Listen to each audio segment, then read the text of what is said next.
Rise up, Russian people, rise up to the struggle, my hungry brother. Let the cry of our revenge blare loudly. Forward, forward, forward.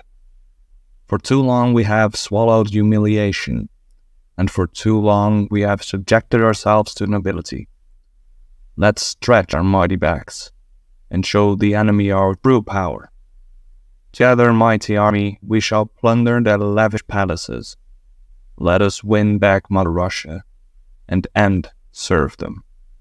So rise up, brothers, rise up and be brave, so that the land will be ours again.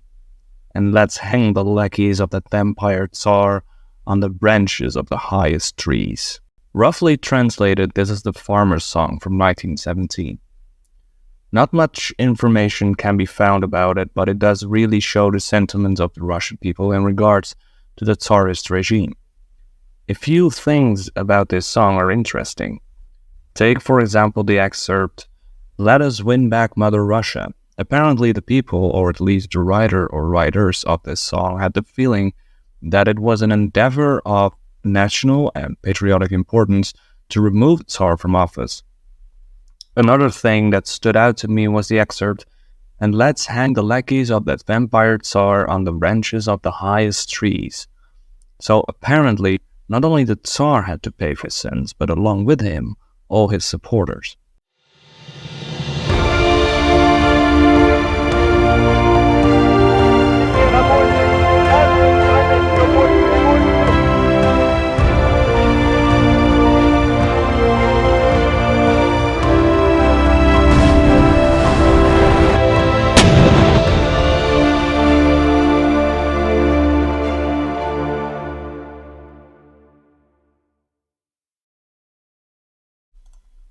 Meanwhile, the danger of complete anarchy loomed over the streets of Petrograd.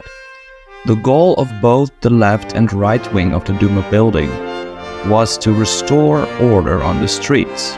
After all, that was where true power was to be found. The leaders of the Soviet didn't intend to take over power, but wanted to restore order. They feared that a power grab would eventually lead to counter-revolution and a civil war. The Mensheviks held the opinion that a socialist revolution could only take place after a so-called democratic revolution. Since Russia mostly still was an agrarian country, this democratic civil revolution still had to take place, and so the Mensheviks believed that a socialist nation could only be built when the people had developed themselves politically.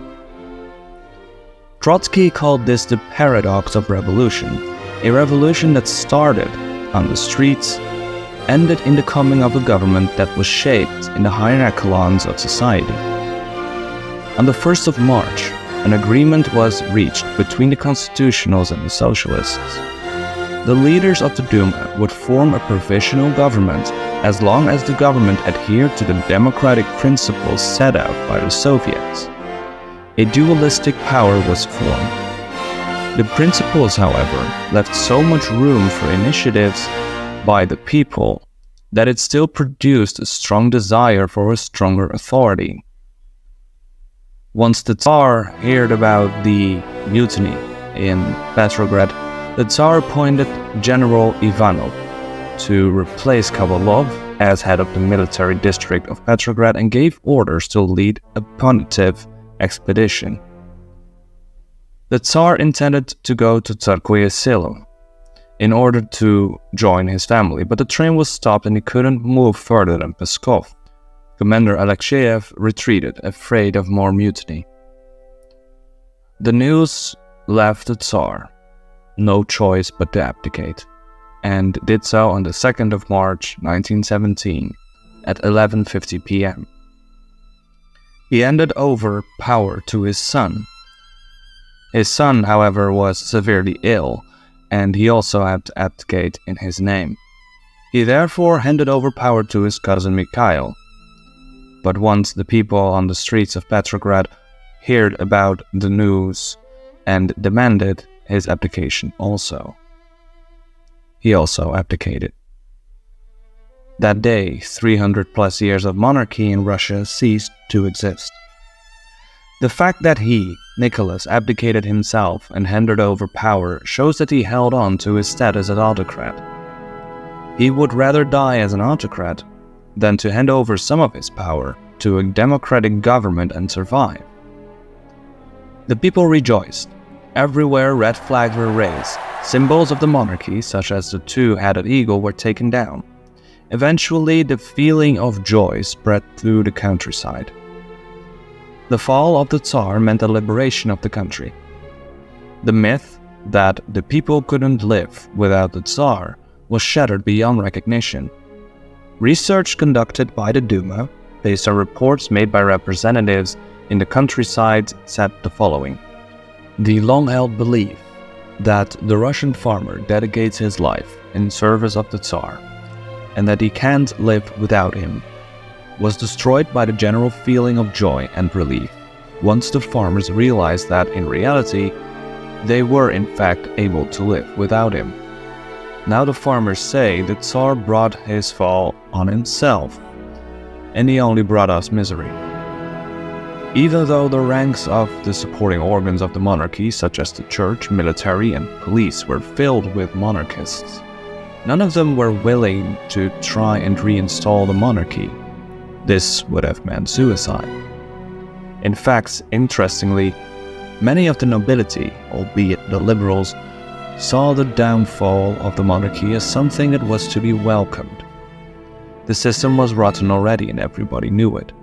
As Baroness Meyendorff put it, the writing was on the wall, so to speak. Or as Trotsky put it, the people had purged themselves of the monarchy so enthusiastically, none of them were willing to swallow it once again.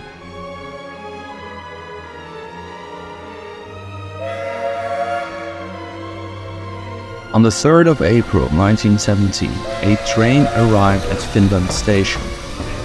Out of the train came a man called Vladimir Ilyich Ulyanov, better known as Lenin. After giving a short speech from the roof of a bulletproof car, he went to the Bolshevik headquarters. He was not a man of compromise with the liberals in the Duma, and he opposed any support for the provisional government in Petrograd. He presented the so-called April Thesis, in which he demanded an immediate stop to the imperialistic war, as he called it, rejected cooperation with the newly formed government, and called for an immediate switch to the socialist phase of the revolution. All power had to be handed over to the Soviets, and the land in possession of the landowners had to be seized from them and had to be nationalized. He also proposed the abolition of the police force and the replacement of the army with a people's militia. Another call was that of the formation of one national bank under control of the Soviet, which would also come to control all the means of production. The Bolsheviks found these ideas to be absurd. The Bolshevik newspaper The Pravda called Lenin's plans unacceptable. People in general were of the opinion that Lenin spent so much time in exile that he had lost any feeling with the Russian reality. He had spent 16 years outside of Russia before his return. Some suspect him to be a German spy, which I have made a TikTok about, so check out that video too if you want some context. In the meantime, the provisional government wasn't able to control the increasing amount of chaos and lawlessness. The Minister of War, Kuchkov, convinced that Russia had become ungovernable, was replaced by Kerensky. The civil war started in November of 1917. Kerensky, now Prime Minister of Russia, was seen as the most eligible person to lead the reunification of the nation. He appointed Kornilov as his commander-in-chief. Kornilov, however, was seen as the savior of the nation by higher-ups in the chain of command and right-wingers.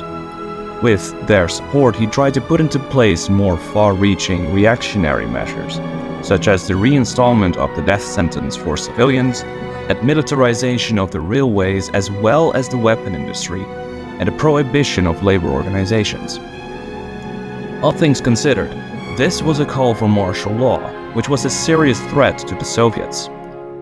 Kerensky became convinced that the generals wished for the establishment of a military dictatorship, and when Kornilov got wind of a Bolshevik conspiracy for a coup d'etat, in order to prevent this dictatorship, he sent the Cossacks to occupy the capital in order to make sure the garrison there was disarmed. This was the moment Kerensky turned against Kornilov and fired him from his office as commander-in-chief under the pretense that he was a counter-revolutionary and a traitor to the government. The local Soviet organized a defense of the capital, and several Bolsheviks were freed, including Trotsky. The Bolsheviks were able to form an army consisting of soldiers and laborers. It was this so-called Kornilov scandal that made Lenin sure that now the time was ripe for a revolt against the provisional government. Even though Kamenev, another Bolshevik who was against a civil revolutionary war for many reasons, eventually Lenin's influence became so great, mainly because of his charisma and his persistent call for a revolutionary war. Kamenev, along with Zimonev, still did not want this revolt to happen, and on the 18th of October, they published their objections in the newspaper. Now that the Kamenev-Zinoviev conspiracy was made public, the Soviet Congress was postponed for 5 days, hoping that they could also reach their comrades in the remote provinces, but also to make preparations for their revolt. On the 24th of October, the committee finally came together and still wasn't convinced as to how the provisional government could be overthrown. Finally, Lenin went incognito to the Smolny Institute, which used to be a girls' school, where the assembly was held, and put the committee under pressure to start the revolt. There are many myths surrounding the events happening on the 25th of October 1917, most of them stemming from the propaganda film October. This event, which was shown as grand and heroic, was in actuality an event of a much smaller scale. The people of Petrograd probably weren't even aware that there was a coup happening. Public transit kept on going according to schedule, and restaurants and theaters stayed open. The storming of the Winter Palace wasn't as heroic either. Most of the soldiers defending the palace were so hungry and demoralized that they just left. The capturing of the Winter Palace was announced in the Smolny building. The 670 representatives had approved of a resolution by Menshevik-Murtov, which called for all the socialist parties to take seat in the socialist government. When the coup was announced, the Mensheviks stormed out demonstratively and wanted nothing to do with this criminal endeavor, as they call it. Lenin's coup was now a fact. Afterwards, Petrograd was not firmly in the hands of the Bolsheviks. A strike by railway personnel made fighting against the loyals of Kerensky impossible. Kerensky, meanwhile, had gathered 18 companies of Cossacks in order to fight against the Bolsheviks. It also made the food supply go dry. This forced the three socialist parties, the Bolsheviks, the Mensheviks, and the Social Revolutionaries, to talk. However, when it became sure that Kerensky's troops were defeated, Lenin frustrated the talks with the other socialists, and on the 6th of November the talks were abandoned. The Russian socialists were now divided. During the elections of November 1917, the Bolsheviks got 24% of the vote. Lenin called these elections unfair. The atmosphere in the Tauride Palace during the assembly was tense, to say the least. Half of the people present were soldiers who constantly berated the representatives. Eventually, when the threat of violence became present, the Constitutional Assembly was disbanded. Lenin now held a much firmer position, while the right-wing socialists, who wanted to repair the democratic order, went to their provincial strongholds. The Bolsheviks were encouraged to plunder the plunderers, and the rich were marked as bourgeois. and were decreased to the status of parasites as we have discussed in the previous episode. On the 26th of October, the decree of peace was passed, but the war was not actually over. It served more as an agreement of intention to stop the war. Others, Bukharin for example, saw the war as an opportunity to spread Marxism across Europe. Lenin wasn't too sure if Russia could win against Germany. This led to a dispute between Trotsky, who followed the lead of Lenin, and Bukharin on the other hand.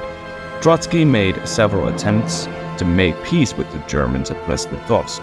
Finally, after many disputes and German territorial advances, as well as the possibility of an independent Ukraine under German protectorate, the Germans did a last bid for peace on the 23rd of February 1918 under the condition that Germany gets to hold the territories conquered in the last 5 days.